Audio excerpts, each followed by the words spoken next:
બોલો સદગુરુ મહારાજની જય. સત્ય સનાતન ધર્મની જય. સદગુરુ નિરાંત મહારાજની જય.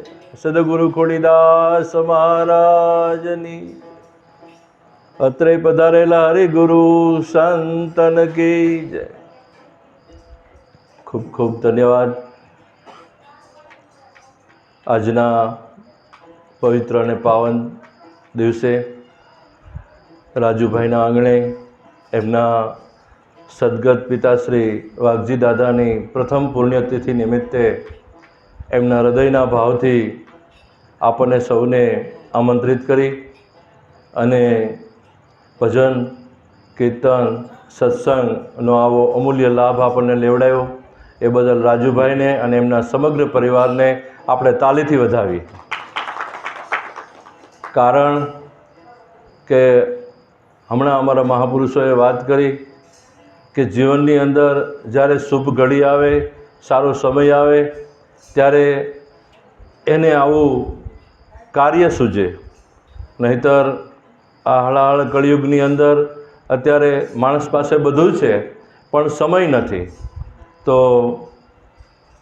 એમને અને એમના પરિવારને જે કંઈ સદગુરુ મહારાજે એમને ઉપદેશ કર્યો, એમને જીવનનું મહત્ત્વ સમજાણું, જીવનનું મૂલ્ય સમજાણું, એ મૂલ્યને સમજી અને સદગુરુ મહારાજે જે આપણને બધાને કીધેલું છે કે તન મન ધન સંતોની સેવામાં અને સદગુરુની સેવામાં વાપરવું, એ આજે એમને સાર્થક કરી બતાવ્યું છે.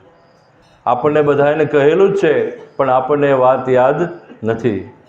એટલે એમણે અમને ગુરુ પૂર્ણિમાના દિવસે જ જાહેર કરેલું કે ગુરુજી, મારા બાપુજીની તિથિ આવે છે તો 26મી તારીખે આપણે ભજન ગોઠવું હોય તો કેમ થાય? મેં કીધું કાંઈ વાંધો નહીં, તમારા બાપુજીની પ્રથમ પુણ્યતિથિ છે, દરેક સંતો હળીમળી અને પધારશે અને જે કંઈ એમનો અનુભવ હશે એ આપણા સમક્ષ રજૂ કરશે અને આપણે બધા હળીમળી અને આનંદ કરશું. એમની પ્રથમ પુણ્યતિથિ આપણે સારી રીતે ઉજવશું અને એવા જ અનેરા ભાવથી આપણે બધા સાથે મળી અને પુણ્યતિથિ આપણે ઉજવી રહ્યા છીએ. ઘણા બધા સંતો મહાપુરુષોએ પોતાનો નિજ અનુભવ કોઈ ગદ્ય દ્વારા, કોઈ પદ્ય દ્વારા, કોઈ વાણી દ્વારા, કોઈ શબ્દ દ્વારા શબ્દ પુષ્પાંજલિ આપણને અર્પણ કરી. માતાઓ, બહેનો બધાય પણ બહોળી સંખ્યામાં ઉપસ્થિત છે. આપણા સંતો, ભક્તો, હરિભક્તો, મહાપુરુષો, મારા શિરતા જેવા અમારા અધિકારી સંતો પણ જેટલા મહાપુરુષોને આમંત્રિત કર્યા છે, દરેક સંતોએ પોતાની ફરજ નિભાવી છે. દરેક સંતો અત્રે ઉપસ્થિત છે અને એમની અમૃતવાણીનો આપણને લાભ પણ આપ્યો છે. દાદાને આપ તો કદાચ નહીં ઓળખતા હોય પણ અમે ઘણા લાંબા સમયથી ઓળખીએ છીએ. દાદાનું જીવન ભક્તિમય હતું અને આ મેહુર દાદાની જગ્યાના એ પોતે પૂજારી હતા. સદગતનો આત્મા એટલો બધો પવિત્ર અને ભાગ્યશાળી હતો કે જીવનના અંત સુધી એમણે આ પોતાનું કાર્ય છે એ નિભાવ્યું છે અને આખા સમાજની અંદર પોતાનું નામ રોશન કર્યું છે કે ભાઈ દાદાના પૂજારી કોણ? તો વાઘજી દાદા બોટાદ કહેવાય. એવા ને એવા એમના પિતાના માર્ગે ચાલનારા રાજુભાઈ, એ પણ આપણા નિરાત સંપ્રદાયની અંદર બૌદ્ધિક થઈ આપણા બધા સંતોના આશીર્વાદ મેળવી અને આપણને સૌને આનંદ કરી રહ્યા છે, કરાવી રહ્યા છે. એ પણ એ દાદાનું જ પુણ્ય છે.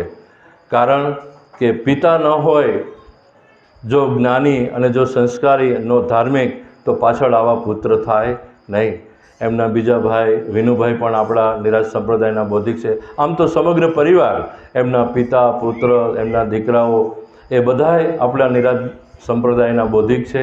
બધાય નિરાજ સંપ્રદાયમાં એમના સગા વાલા, સાસુ સસરા, આમ તો લગભગ સમગ્ર પરિવાર આપણા નિરાજ સંપ્રદાયની ધારા સાથે જોડાયેલું છે.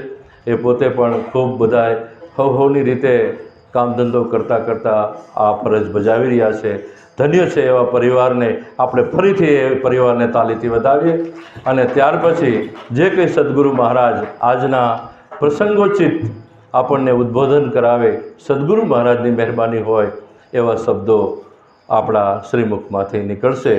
તો એને આપણે મનની તમામ ગતિવિધિને એક બાજુ મૂકી ઘડીક વાર માટે, જ્યાં સુધી પ્રવચન ચાલે સંતો મહાપુરુષોના, ત્યાં સુધી મનને એકાગ્ર કરી અને આપણી સુરતાને ઠેકાણે રાખી, લક્ષ્યમાં રાખી દરેક સંતો મહાપુરુષના શબ્દને આપણા હૃદયમાં ઉતારવાની મહેનત કરશું. આમ તો કહેવામાં કાંઈ બાકી રાખ્યું નથી. દરેક સંતો મહાપુરુષે પોતપોતાની આગવી શૈલીની અંદર આપણને ખૂબ સરસ સંદેશો આપ્યો છે કે આ માનવ તન મોંઘા મૂલનું આપણને મળ્યું છે અને આપ બધા જાણકાર છો, કોઈ જેવા તેવા નથી. ત્યારે તો આજની સભાની અંદર ઉપસ્થિત છો, તો આનો ઉપયોગ શું કરવો? પશુ કી પનિયા ભય નરકા ભયાન કાંઈ, નર એસી કરણી કરે તો નર સે નારાયણ હોય. નર એવી કરણી કરે તો નરમાંથી નારાયણ ભગવાન પણ બની જવાય છે. આ દેહથી બધું બની શકાય છે.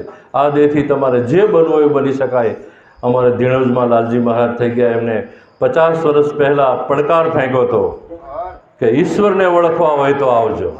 શું કીધું?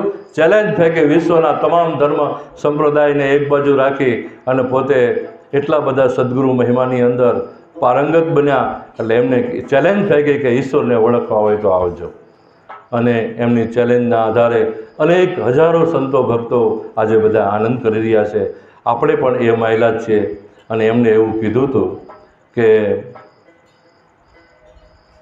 ડૉક્ટર જન્મતો નથી થવાય છે, વકીલ જન્મતો નથી થવાય છે, ડીએસપી જન્મતો નથી થવાય છે, તો ભક્ત પણ જન્મતો નથી, પણ આવા બધા સંતોના સંગમાં રહી અને ભક્ત પણ થવાય છે. અને છેવટે અહીંયા સુધી કીધું કે ભગવાન પણ જન્મતો નથી થવાય છે. રામ અને કૃષ્ણ જેવા મહાપુરુષો આ જગતની અંદર આવ્યા અને ભગવાન જેવા કામ કરી અને પોતે ભગવાન બની ગયા. અહીં બધાય બની જાય છે. જેને જેને કરવું હોય એ કામ કરી અને જઈ શકે છે. દરેક માણસનો અધિકાર છે ભક્તિ કરવાનો. આપણાથી કંઈ ન થાય એવું કંઈ છે નહીં.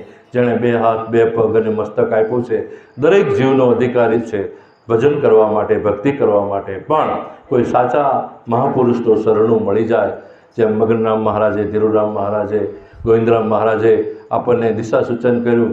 કોઈ એવા જ્ઞાની ધ્યાની અનુભવી મહાપુરુષના પાસે જઈ વિવેકપૂર્વક પ્રશ્ન પૂછી અને આદરથી એમનો પ્રેમ જીતી અને આપણે આ વાતને જાણી લેવા જેવી છે. હું કોણ છું અને હરિ કેવા છે, બસ આ 2 જ વાત જાણવાની છે. બીજું બધું કદાચ આપણને આવડે ન આવડે, ગાવું બજાવવું એ તો એક કુદરતી બક્ષિસ છે. ઘણા મહાપુરુષો સારા એવા કલાકારો છે, ગવૈયા છે, ઘણા મહાપુરુષો સારા એવા સંગીતજ્ઞ છે, પણ એ એક ઉપરની વસ્તુ છે. પરંતુ ભજન કરવું એના માટે આવી કોઈ વસ્તુની જરૂર નથી. એટલે આપણે ઝાઝું ન કહેતા, આપણી પાસે સમય ટૂંકો છે, આમાંય સમય ટૂંકો છે અને આમાંય સમય ટૂંકો છે. આપણું અડધું આયુષ તો લગભગ બધાનું જતું રહ્યું છે. એટલે મગનરામ મહારાજે હમણાં આપણને એક સરસ મજાનું દૃષ્ટાંત આપ્યું કે જાગી જવાની જરૂર છે. સંસાર મૂકીને ક્યાંય ભાગી જવાની જરૂર નથી. ઈશ્વરની ગોત માટે જાગવાની જરૂર છે. બાકી ભાગી જવાથી ભગવાન મળે એવો નથી. ભગવાનને મેળવવાનું નથી. ભગવાન આપણી પાસે જ છે, પણ આપણને ખબર પડતી નથી. અને આ આપણો પોતાનો કોઈ વિષય નથી. આ કામ ભગવાને આવા સંતોને સોંપ્યું છે. આવા જે સંતો છે ને એને સોંપ્યું જ, પણ આપણને આપણો કોઈ ભાગ્યોદય ન થયો હોય એટલે આવા સંતોમાં આપણને કોઈ વિશ્વાસ પડતો નથી. કારણ કે આ બધા દેહધારી છે. દેહધારી છે પણ દેહથી મુક્ત છે. આપણને ન દેખાય પણ બધા દેહથી મુક્ત છે. પોતે પોતાના નિજ સ્વરૂપને જાણી અને એની અંદર, એની મસ્તીની અંદર આ બાકીનું જીવન વિતાવી રહ્યા છે. આપણે એને ઓળખી શકીએ નહીં. અમારા કુળીદાસ મહારાજ કહેતા હતા કે અવતારી પુરુષને કોઈ ન ઓળખે, ભલે બેટો હોય કે બાપ. એક જ કુટુંબમાં રહેતા હોય પણ બાપ દીકરા વચ્ચેનો સંબંધ હોય તો એને અવતારી પુરુષ હોય એને કોઈ ઓળખી શકે નહીં. એવી વસ્તુ છે. ઓળખવું બહુ દુર્લભ છે. રામદેવજી મહારાજને હરભુજી મહારાજ પણ ઓળખી શક્યા નહોતા. પોતાના સગા સંબંધીના ભાવથી મારો માસિયાઈ ભાઈ છે એટલું જ જાણતા હતા. પણ જ્યારે એમને સમાધિ લઈ લીધી અને જ્યારે એમને ખબર પડી 3જે દિવસે, ત્યારે એમને એમ થયું કે ઓહો, હું ઓળખી ન શક્યો. એમ આ બધા સંતો મહાપુરુષો આપણી વચ્ચે છે, પણ એ આ શરીરધારી દેવતાઓ છે. આપણે એને ઓળખી ન શકીએ. જો એવી દ્રષ્ટિ મળી જાય તો આપણો બેડો પાર થઈ જાય એવું છે. આ એવી વસ્તુ છે, આ શબ્દને જીવનમાં ઉતરી જાય ને તો કામ થઈ જાય એવું છે. સવારે સોનાનો સૂરજ ઉગી જાય એવું છે, પણ ખ્યાલ આવતો નથી. આપણી આંખ આપણને ધોખો કરાવે છે, આપણને દગો દે છે, કારણ કે ચર્મચક્ષુવાળા દેહને ઓળખે આત્મ દ્રષ્ટિ હરિ આપ, અવતારી પુરુષને કોઈ ન ઓળખે ભલે બેટો હોય કે બાપ. આપણી દ્રષ્ટિ ચર્મની છે, ચર્મની આંખોવાળા છીએ એટલે આપણને હાડ માંસને ચામડું દેખાય, આપણને શરીર દેખાય, આપણને દેહ દેખાય, આપણને નાતજાત દેખાય, આપણને નાનું મોટું દેખાય, આપણને આ બધા ભેદભાવો જે કંઈ દેખાય એ બધા ભેદભાવોને એક બાજુ રાખી અને અભેદ દ્રષ્ટિ મારા સદગુરુ આપે. અને દરેકની અંદર જ્યાં જાઓ ત્યાં આપણને સબ ઘટ મેરો સાયરો, ખાલી ઘટ દિશે નહીં કોઈ, કોઈ ઘટ એવો નથી. અરે પરમાત્માએ તો ત્યાં સુધી કીધું છે કે અણુ અને અણુની અંદર મારો વાસ છે, એક પણ અણુ બાકી નથી જ્યાં હું ન હોય. તો આપણે સમજી જવું પડે કે પરમાત્મા મારાથી દોરાવાય દૂર નથી, એક દોરાવા પણ પરમાત્મા આપણાથી છેટો નથી. અને આપણે કોઈ જાય કાશી ને કોઈ જાય મથુરા, કોઈ આ બધા માણસો આડાવડા બધા જાય છે, ફાંફા મારે છે પરમાત્માને ગોતવા માટે, પણ ક્યાંય ગોતવાની જરૂર નથી, એ આપણી ભેળો જ છે. આવી રીતે સદગુરુ મહિમા આપણે બધા સૌ ઉજવી રહ્યા છીએ. દરેકને ખૂબ ખૂબ આનંદ છે. જે જે સદગુરુ શરણે ગયા છે એના આનંદનો કોઈ પાર નથી. નથી ગયા એને અમારી હૃદયથી કરબદ્ધ બે હાથ જોડી પ્રાર્થના છે, જ્યાં તમારું મન માને, જ્યાં તમને ઠીક લાગે ત્યાં આવો અવસર, મનુષ્ય દેહ જેવો અવસર ફરી ફરી નહીં મળે. અને આ મળ્યો છે તો આનો સદુપયોગ કરી લેવા જેવું છે. બાકી તો આ માળ માથે માળ બાંધશું, મેળિયું માથે મેળિયું કરશું અને ગાડીઓની લાઈન કરી નાખશું, જમીનના મોટા મોટા આપણે પોપડા ખરીદી લેશું, તોય એ કંઈ આપણી વસ્તુ આપણી સાથે આવવાની નથી. બધું મૂકી અને ખાલી હાથે જવાનું છે. એવી જ રીતે આ દાદા જે ગયા છે એ દાદા ગયા નથી. આપણી સમજણ મુજબ દાદાને ક્યાંય જવા આવવા પણ નથી. અત્યારે એમનો દેહ આપણી વચ્ચે નથી, પણ એમની દિવ્ય ચેતના આપણી આજુબાજુ ફરી રહી છે. કારણ કે આત્મા છે એ અજર અમર ને અવિનાશી છે, આત્મા ક્યાંય જાતો આવતો નથી. આવું આપણા સદગુરુ મહારાજે આપણને સમજાયું છે. દેહ જાય છે, દેહ જન્મતા તું નહીં જન્મતા, દેહ મરતા તું નહીં મરતા, આવા ખોટા ખોટા ખ્યાલ તું ક્યો કરતા. કબીર સાહેબજીએ કીધું કે દેહ જન્મે છે, દેહનો જન્મ થાય છે, દેહનું જ મૃત્યુ થાય છે. એટલે આપણે કોઈ શોકમાં ડૂબી જવાની જરૂર નથી. આત્મા તો અનાદિકાળનો છે, આપણે નહોતા તોય હતો, આપણે સીતોય છે, નહીં હોય તોય રહેશે. એવો અજર અમર ને અવિનાશી આત્મા છે. પણ પિતા જીવનની અંદર એક એવું પાત્ર છે કે જે આંખમાં આંસુ પાડી શકતું નથી.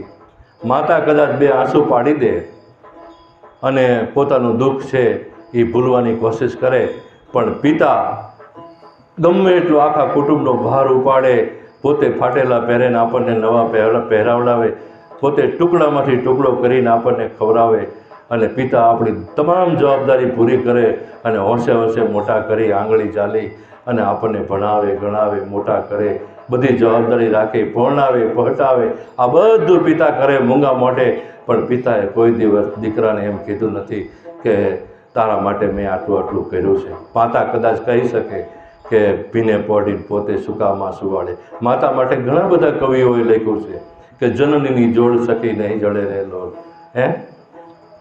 પણ પિતા માટે બહુ ઓછા મહાપુરુષો લખ્યું કે પિતા મૌન પાત્ર છે. દરેકને આપણને બધાને અનુભવ છે પિતાનો, કે જેને જેને પિતાની છત્રછાયા ગુમાવી છે એ તો એક આપણા માટે ઘેઘુર વડલો હતો. પિતા કોઈ જેવી તેવી વસ્તુ નથી. આ જગતમાં એક પિતા, માતા અને એક સદગુરુ, આ ત્રણનું ઋણ કોઈના બાપની તાકાત નથી ચૂકવી શકે. માતા પિતા અને સદગુરુનું ઋણ આપણે કોઈ ચૂકવી શકવા માટે સમર્થ નથી. એટલે જે બને તે એના પાછળ જે કંઈ ભજન ભાવ, કીર્તન, દાન, પુણ્ય જે કંઈ થાય એ કરી લેવા જેવું છે. અને આવો સરસ લાવો, આવો સરસ મોકો આજે આપણને મળ્યો છે. જુનાગઢનો બાવલીઓ ઇન્દ્રભારતી બાપુ એના પિતા વિશે લખતા હતા અને ચોધારા આંસુડે રડી પડ્યા હતા કે આ વડલો કેવો છે, ઘેઘુર વડલો છે, અને એની શીતળ છાંયડી છે. શીતળ છાંયડીની અંદર હું બેસું છું, આંગળી પકડીને હું મારા પિતાની ચાલતો હતો અને મારા પિતા મને ચલાવતા શીખવાડતા હતા. આવા મારા પિતાને મીઠી છાંયડી મૂકી અને આજે મારા પિતા વિદાય થયા છે, તો અમે સંન્યાસી થઈ ગયા છતાંય અમને દુઃખ છે. એવો ઘેરો વડલો ને ઘેરી છાંયડી રેલો, ઘેરા કુટુંબમાં મારો બાપ રે, એવી શીતળ છાયડી મારા બાપની, આંગળી રે પકડીને અમે ચાલતા રહેલો. એટલે આવા પિતાનો મહિમા આજે આપણે બધા ઉજવી રહ્યા છીએ. ધન્ય છે એવા સુપુત્રોને, રાજુભાઈ છે, અશોકભાઈ છે, વિનુભાઈ છે, એમનો સમગ્ર પરિવાર છે. ભાવથી પોતાના હૃદયથી જે કંઈ મળે તે પ્રસાદી કરી અને વહેંચી આપણને સૌને એકત્રિત કરી અને આજે સદગુરુ પરમાત્માને વંદન કરવા માટે આપણને બધાને એકત્રિત કર્યા. અને એમની જે સદગુરુ પ્રત્યેની નિષ્ઠા છે એને પણ આપણે બધા તાળીથી વધાવીએ. ખૂબ ખૂબ ધન્યવાદ છે. અમારા સંતો મહાપુરુષો રાજુભાઈના આમંત્રણને માન આપી પોતાનો કિંમતી સમય બગાડી અને આપણી વચ્ચે ઉપસ્થિત રહી એમની અમૃતવાણીનો આપણને બધાને લાભ આપ્યો. એ દરેક સંતોના ચરણોમાં કોટી કોટી વંદન સાથે આ દાસના સૌને જય ગુરુ મહારાજ. અને હવે પછીની આપણી જે કાર્યક્રમ છે એને આપણે આગળ વધારીએ. બોલો સદગુરુ મહારાજની. શ્રીરામ મહારાજને કે આપણને બધી વાત ટૂંકમાં સમજાવી અને આને હૃદયમાં ઉતારજો.